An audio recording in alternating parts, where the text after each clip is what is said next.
sacramental gift with Eucharistic meanings, for he loved. And thus beloved, she died.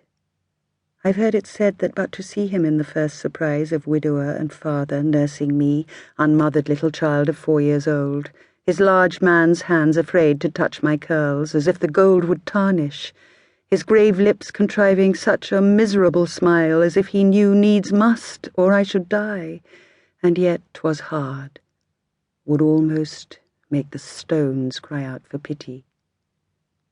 There's a verse he set in Santa Croce to her memory: "Weep for an infant too young to weep much when death removed this mother." Stops the mirth today on women's faces when they walk, with rosy children hanging on their gowns, under the cloister to escape the sun that scorches in the piazza. After which he left our Florence, and made haste to hide himself, his prattling child, and silent grief, among the mountains above Pelago, because unmothered babes, he thought, had need of Mother Nature more than others use.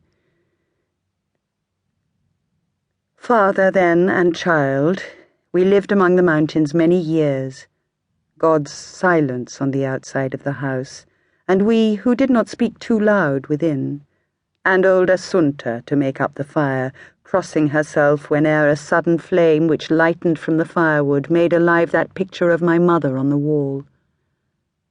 So 9 full years our days were hid with God among his mountains. I was just 13, still growing like the plants from unseen roots in tongue-tied springs, and suddenly awoke to full life and life's needs and agonies with an intense, strong, struggling heart beside a stone-dead father. Life, struck sharp on death, makes awful lightning. His last word was, "Love, love, my child, love, love." Then he had done with grief. "Love, my child."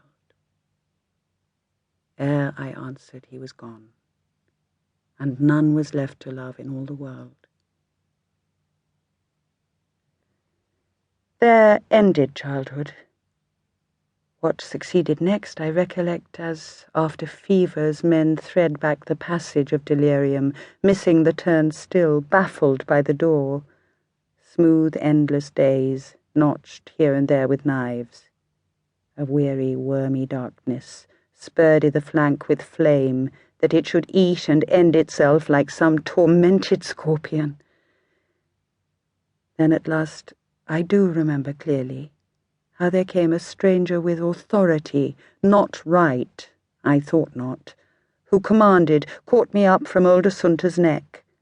How, with a shriek, she let me go, while I, with ears too full of my father's silence to shriek back a word, in all a child's astonishment at grief, stared at the wharf edge where she stood and moaned, my poor Assunta, where she stood and moaned. The white walls, the blue hills, my Italy, drawn backward from the shuddering steamer deck, like one in anger drawing back her skirts, which suppliants catch at. Then the bitter sea inexorably pushed between us both, and sweeping up the ship of my despair, threw us out as a pasture to the stars. Then land, then England. Oh, the frosty cliffs looked cold upon me. Could I find a home among those mean red houses through the fog? And when I heard my father's language first from alien lips which had no kiss for mine, I wept aloud, then laughed, then wept, then wept. And someone near me said the child was mad through much seasickness. The train swept us on. Was this my father's England? The great isle? The ground seemed cut up from the fellowship of verdure, field from field, as man from man. The skies themselves looked low and positive, as almost you could touch them with a hand, and dared to do it, they were so far off from God's celestial crystals, all things blurred and dull and vague.